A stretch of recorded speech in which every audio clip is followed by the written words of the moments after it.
It's almost time, the final episode in the Skywalker story. Star Wars Episode 9, The Rise of Skywalker is right around the corner. Will it be good? Will it be bad? We'll just have to wait and see.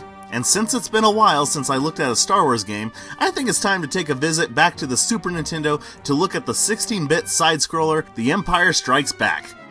Now, at the time this video is being made, which is 2019, The Empire Strikes Back is widely considered by fans to be the greatest Star Wars movie. The Battle of Hoth, the inclusion of Master Yoda, the comical banter between Han Solo and C-3PO, and of course, this iconic scene. I am your father. And if I just spoiled the movie for you, then that is your own fault for not watching the cinematic masterpiece by now. So with that, how does the Super Nintendo version measure up? Honestly, it's a great improvement over the previous game in the series. I guess LucasArts listened to gamers' frustration about the first one, because guess what they have? A password system!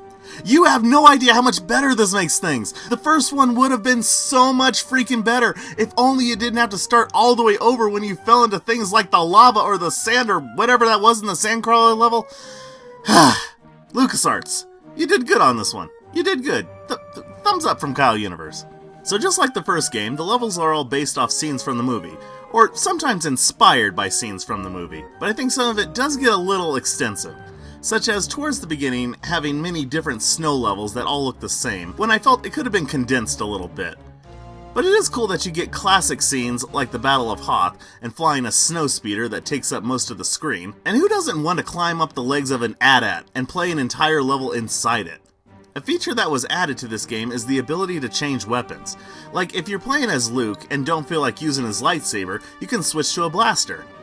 And along with different things that Luke can do, he now has force abilities, such as levitation, which comes in handy floating over tough areas, invincibility for a short time, force control over his lightsaber to fly around the screen. However, I find the most useful one is being able to refill your life bar when it's needed. You know, I'm actually surprised. Playing this as an adult is much harder than I remember it being when I went through this as a kid. I mean, this game is hard, but I don't remember it being this hard. Maybe I've just gotten too soft over the years, or maybe what they say is true, and older games are 10 times harder than games of today. And you know what? I think that's 100% true. Sure, they added a password system this time around, but that doesn't make the challenge any easier. It seems like I was looking at this game over screen more than the actual game. But the Yoda voiceover is really cool. Here, order not. There is no try. In my opinion, this game is much harder than the first, but it's still playable. It gives you that right amount of difficulty where you're going to die over and over again, but it's not going to make you want to stop playing. On the contrary, it made me want to get to the end that much more. However, it's not what I would call the best 16-bit Star Wars game, but we'll get to that one next time.